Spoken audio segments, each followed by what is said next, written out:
difference between people who get their goals and people who don't get their goals, only one difference: how they deal with hard times. That's really the only difference in whether you get your goals or not. And hard times really are times when you do everything right and it still turns up wrong.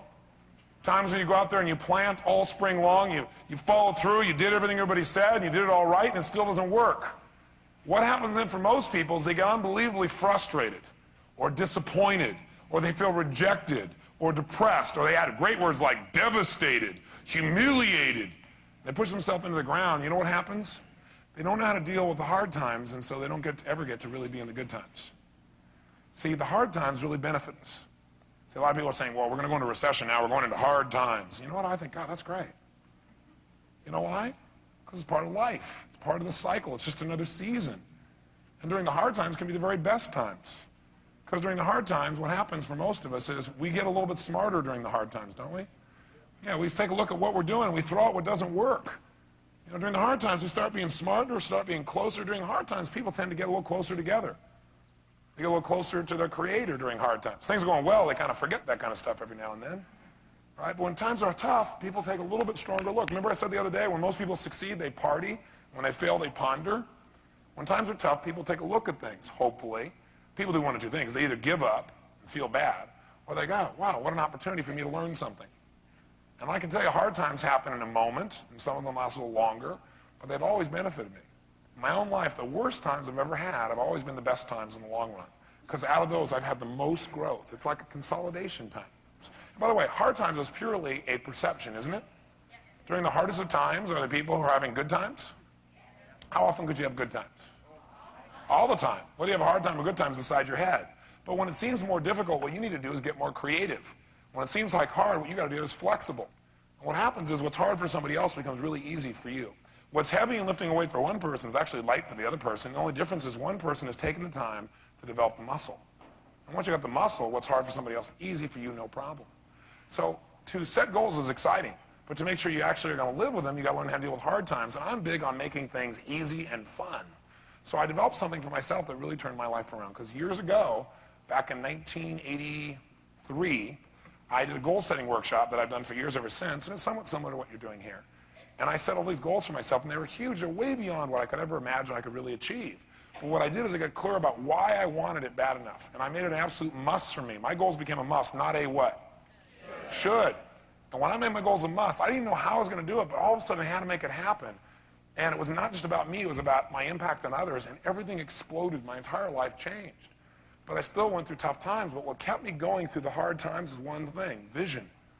Knowing what I was doing it for, and having this goal here. See, if you don't have a goal, if you don't have a vision, if you don't know why you're doing what you're doing, if it's not there in front of you, you have nothing to pull you through. But if there's a goal there, when all this junk happens, it'll pull you through to the other side. And you can pull through quicker if you've prepared yourself for the hard times. Does that mean we should expect terrible times? No. What you should do is plan for the worst and expect the best. In other words, when you set a goal, the way you want to set a goal is now you want to back up that goal with a plan. Then you really begin to believe it, right? And what you want to do is have the plan be, if everything went wrong, it would still work. Does that make sense? Like if you didn't meet the ratios and people didn't show up and this didn't happen and that didn't happen, you would still win. That's how to set yourself up to really succeed. But most importantly is how you're going to deal with it emotionally. Again, it all comes down to what we've been talking about for the last 2 days. You've got to manage your communication with whom, most importantly, whom? Yourself. And the best way to do that is handle your communication in advance by setting up a conditioned response to what you used to think was hard times. Would it be fun if when hard times came up and made you laugh, would you be able to deal with them easier, yes or no? In fact, if when hard times came up you laughed, you'd probably make them good times, probably take advantage of them, do even better than you used to during good times. And I have a way for you to do that. And I call it hard times, or another phrase I have for this exercise, I call it the power of negative thinking. Stand up. Put your paper and pencil down. I want to teach you how to think negatively in a really great way. Face the person next to you. By the way, how many of you have ever thought negative? Can I just see your show of hands? Anybody here?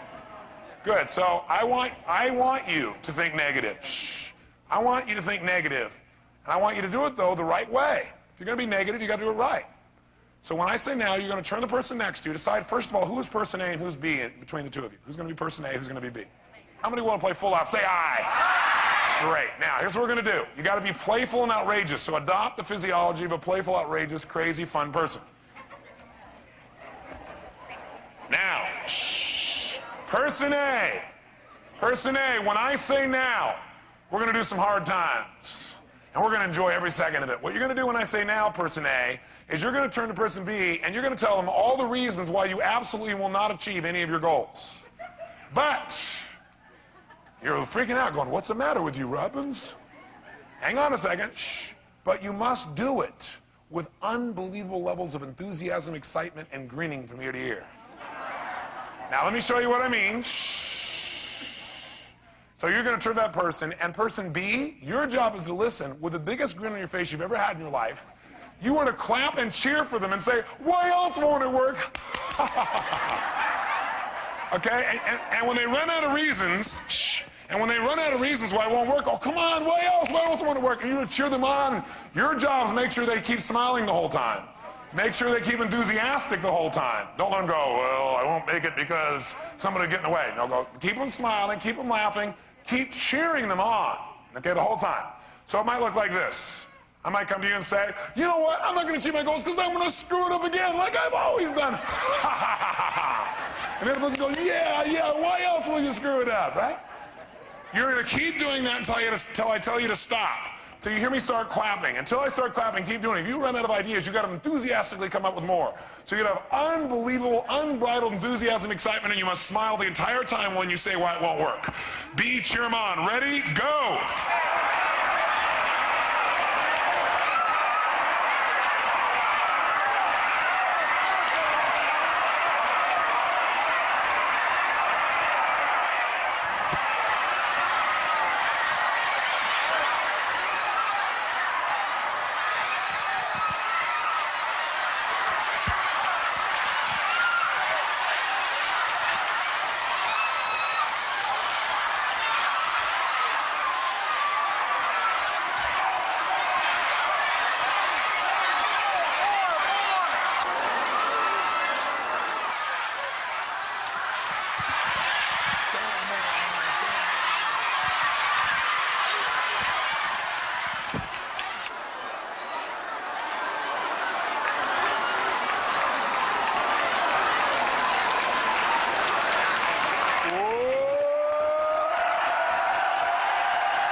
Times feel.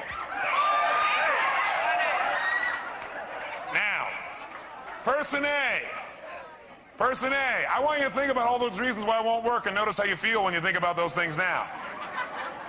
How many of you are smiling now when you think of them? Because you know what, if we didn't do this now, isn't it true that some of these things would have come up later?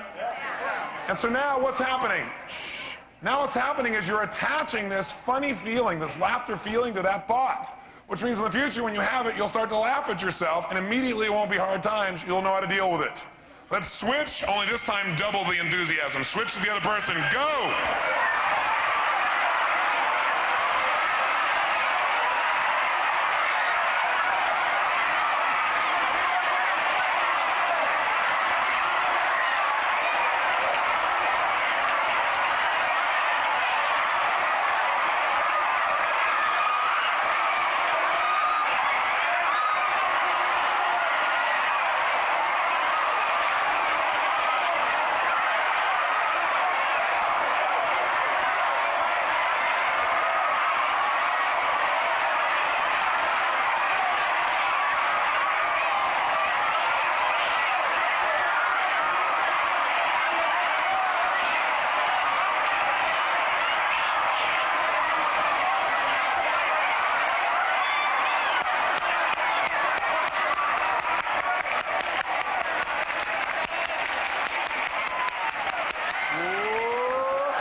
How many of you have found there's a great deal of energy in negative thinking?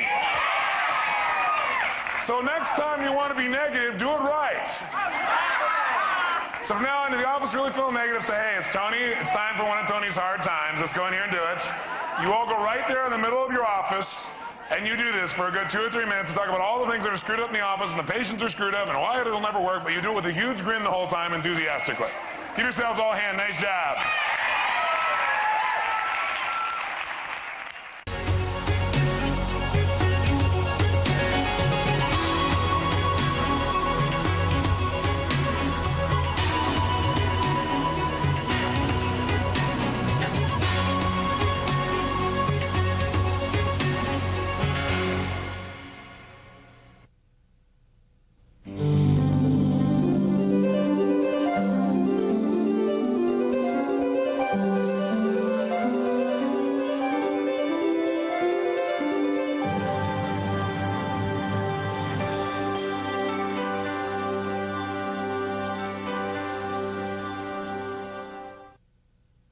want to touch base with you on real quick, because I'm not going to be the person to share with you the technologies. I just want to pre-frame you on how important goals are, because we've heard them so often, right? Oh, go set goals. And one of the challenges in life is that a lot of us, when we know something, we take it just a little bit for granted. Remember we talked, I think, about the law of familiarity before, right? Where we said if you get around anything enough, you learn to take it just a little bit for granted. And you get a little too used to it. You know, right in the beginning, you're so excited, and then sometimes it drops a little bit. And part of the key to really succeeding in life and enjoying your life to the fullest is learning how to make something new every time. You know, whether it be in your relationship, or whether it be in your practice, or whether it be just the way you look at things yourself personally. And if you're going to make things new constantly, you're going to have the kind of joy that you want. So when you think about goal setting, if all you do is you say, oh gosh, I've done this before, or I know how to set goals, and you go out about it in a lackadaisical attitude, you just won't get the results that you deserve.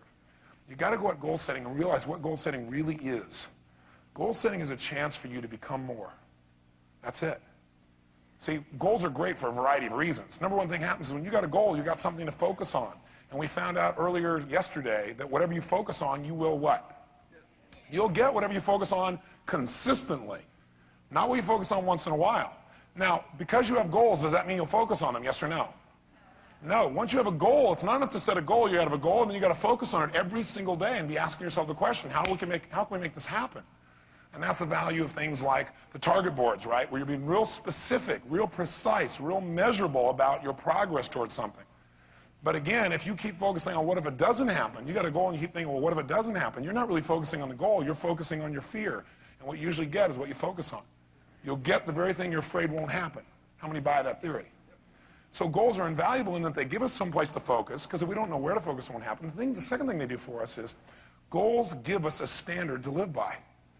And human beings, if we don't hold ourselves to a standard, we don't grow. And if we don't grow, we're not happy. Doesn't matter how much money you make, doesn't matter how many people you have that you help as patients, doesn't matter whether you work fewer days, none of that stuff matters. If you don't feel like you're growing, you are not going to be happy. You got to feel like you're growing emotionally and socially and spiritually, intellectually, physically and financially. And if that isn't there, you can see tons of people who seem to have it all who are totally unhappy because they arrived. You don't ever want to arrive. You know, you want to always be growing. I think it was Ray Kroc, the guy who developed McDonald's, who said, when you're green, you grow. When you're ripe, you rot. Right? You don't ever want to get ripe, right? You always make sure that expansion is happening. Goals provide us that opportunity. But here's the challenge. Let's say you got the goal, and you hit the goal. You know what the problem is? A lot of people hit their goal, and it feels good for a little while, but they don't have the next goal to go to, and so they sink back.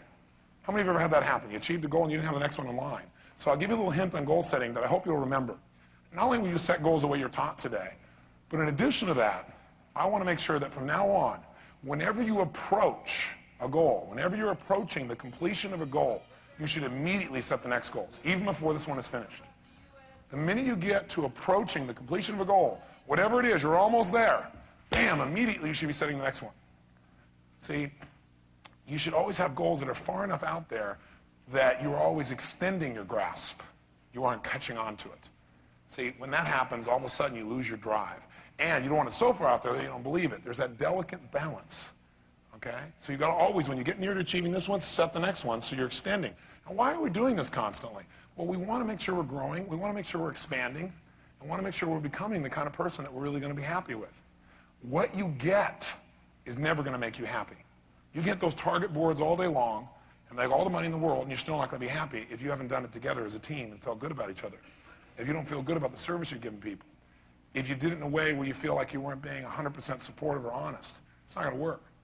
So really goals are a chance to become more. And the other thing is, I submit to you, using the language I like so much, the possibility that maybe when you have a desire, that maybe that desire is being offered to you by something other than you understand, like maybe your creator, if you believe in such a thing.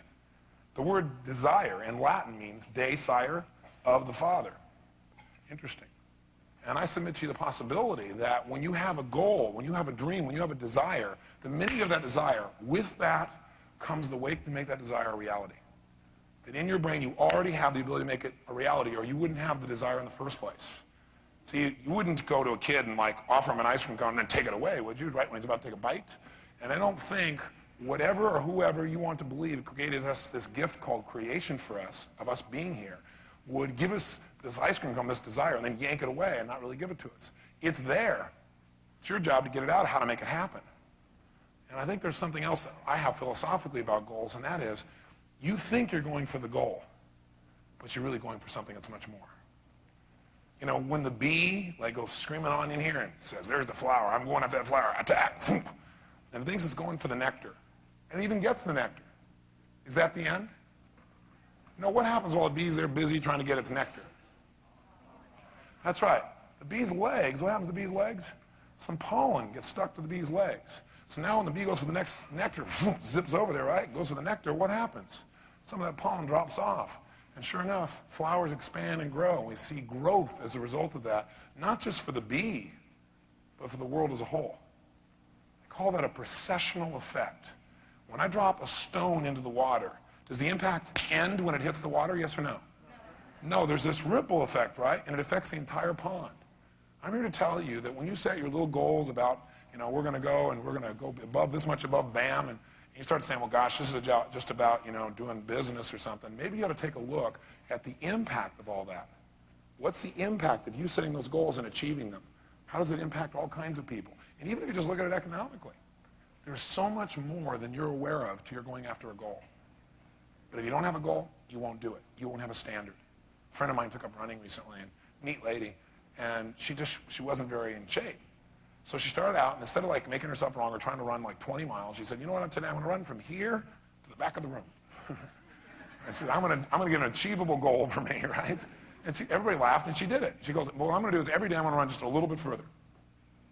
And you know, that's all she did. She goes, I'm running from here, and she ran. The next day she ran a little further, a little further, a little further. 6 months out, she's running 6 miles. Right? Every day a little further. And I said, gosh, how did you do that? She goes, you know what it was? It's really amazing. I realized that if I just hadn't set the goal to go a little further each day, I'd never be running the 6 miles. But she goes, it's amazing. And I got myself to do that, and I'd say, gosh, I feel so good. I go a little further. And she goes, I go a little further, and I thought, well, I feel good already. I go a little further. And she goes, the next thing I know, it was so easy. She said, because I got to do it, because I had a reason. And we all need a reason to do things. So I will tell you this. The purpose of your goal is to expand you. It's to expand you as a human being. That's the purpose of all goals, and that's what's going to make you happy. And the bottom line is, if you're really, really going to have long-term success, you better make sure you're always setting a new goal to constantly expand you. And remember why you're doing it. You're not doing it just to get the goal. Because I'm going to tell you this, the why behind your goal is more powerful than the goal itself. Purpose is stronger than object. I want to put that in your notes. Purpose is stronger than object. The purpose behind the goal is much more powerful than the goal itself. You know, hitting a target board is not going to change your life. But expanding so you can do that and thinking creatively and working as a team and pulling it together and helping the patients and all that stuff, that makes it all worth doing it. Somebody says, I want to be a millionaire. What for? They're not a millionaire because they haven't found a why. If it's just to make money, you know, big deal. But if you say, in order to do that, I get to employ all these people, I get to make a difference here, I get to do this, I get to do that, I get to do all these different things, wow, that can really drive you. So I encourage you, after you set your goals, that really come up with a why behind you and why you're doing it. If I achieve this, what does that give me? What does it allow me to give to other people? And that'll make your goals come to life.